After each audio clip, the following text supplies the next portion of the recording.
So welcome back to Frank's Garage again. This is part 2, or this is engine building for the EK Coupe. I'm going to build an engine with all the spare pieces I have from all the K series. See if we can make one nice one. This block has been machined, honed, just cleaned up along with the head that's over here. But I'm gonna start, I got it all cleaned up. I'm gonna start by putting the oil squirters in, down in there. And then we'll do the crank and stuff tonight. I finally got the thrust washers from my tuner. He had them at his shop. So those will go in the crank and we're good to go there. So let's get started. So I made sure that these were all cleaned out. I sprayed them out with brake clean. Made sure nothing in them. They flow good. So we're gonna throw those in real quick. They go right there. 1, 2, 3, 4. They shoot at the bottom of the pistons to cool it.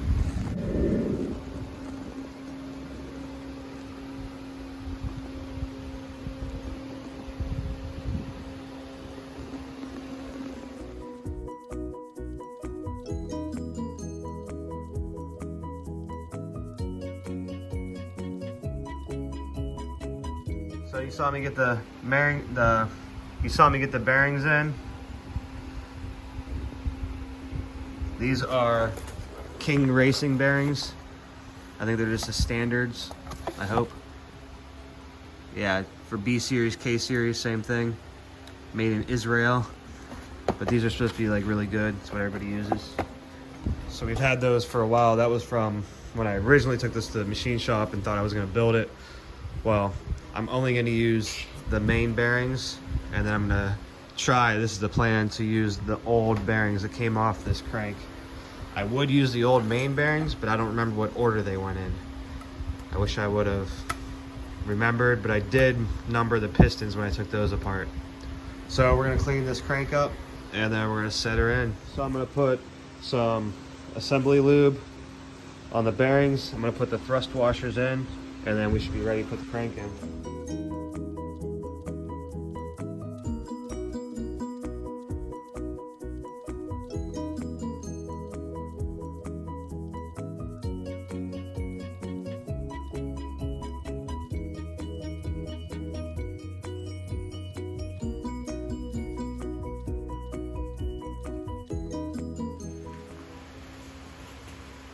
Well, let's see if we know how to do this. It's my first time ever building an engine.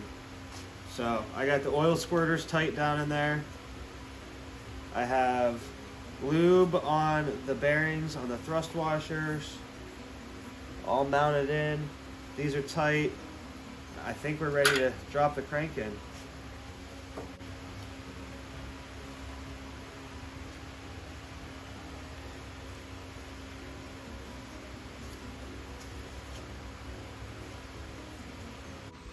So I was cleaning this out. Freaking beetle came out of it. So this is another really important part. So clean this up. I got to put the bearings in here, and then I have to put some RVT all the way around, and that's what will seal it from leaking oil up here. And I cleaned out like all the oil passages. Yeah, I asked the machine shop if this was all right, because this got wet while I was waiting, and this all rusted. It just for a day. So I cleaned it up. They said it should be fine. I mean, it's smooth, so I don't see a problem. The bearing goes on top of that anyways. So let's clean it up. I've been using some automatic transmission fluid too, because it's a detergent. At least that's what I believe. So it really works well to clean the cylinder walls off too. Bearings are in, they're lubed, RVT's on. Hopefully that seals, but it won't. Try to do a good job on it. So hopefully it seals up. We are about ready to drop it on here.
crank is in, main caps are torqued down, girdles torqued down.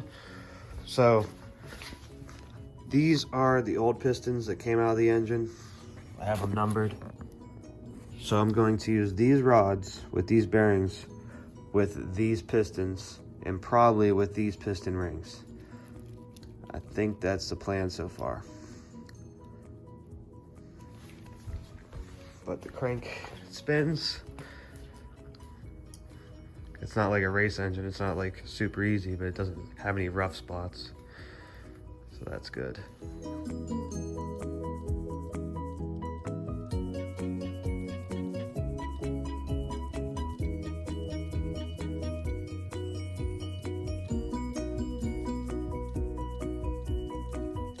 So I'm over here working on the ring gap for the top ring. We're doing 0.018, and I don't know how I'm getting so lucky.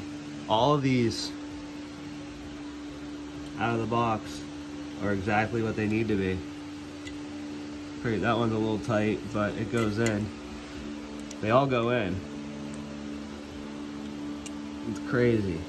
So once again, with the second ring, I got lucky also.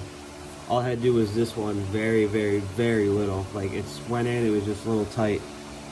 So now we're gonna clean up these pistons, put those together, and then we can put the rings on. So I cleaned up the new pistons. Looks a lot better. Cleaned out all the ring lands and everything. Took the rods off. Took the broken pistons off, our good rods that we're gonna be using. They're in the same order, 1, 2, 3, 4. The bearings are still in it. I got 2 rings there, a couple here. I'm gonna have to reuse the C-clips, but I should have enough of everything gapped and ready there. Just have to assemble the pistons and drop them in.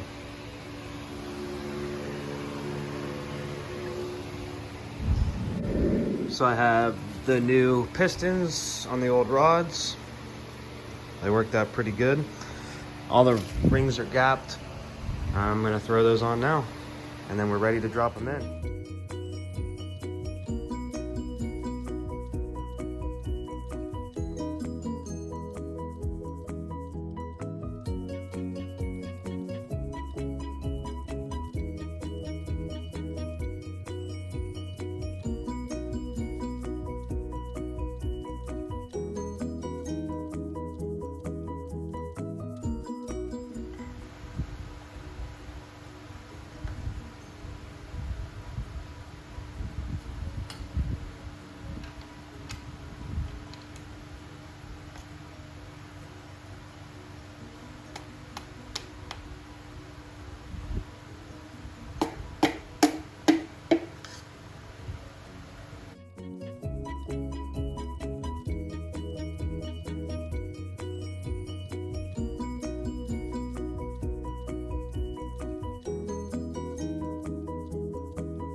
Got all the pistons in, all torqued down.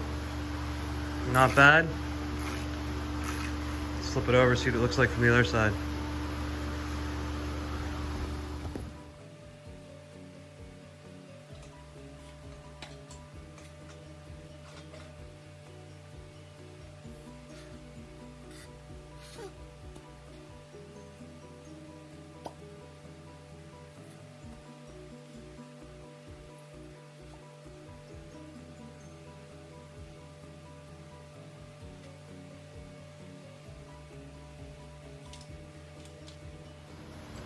So I took this oil pump apart to inspect it. In case nobody knows how the oil pump works, it has this ring on the outside, and then your chain spins this.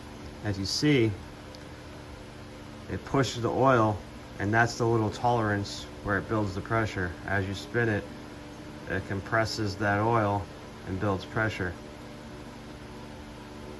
See how it's moving?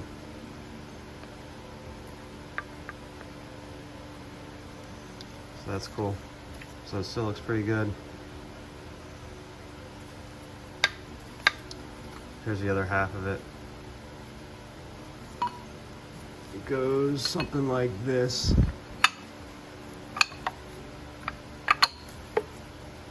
And that's it to build oil pressure. Now this over here is the kind of oil pump that comes in these K24 A2s. This comes in a K20. See the size difference? This has big balance shafts in it, which you can't rev them high and they break if you do. So this guy goes right on here and we're good to go.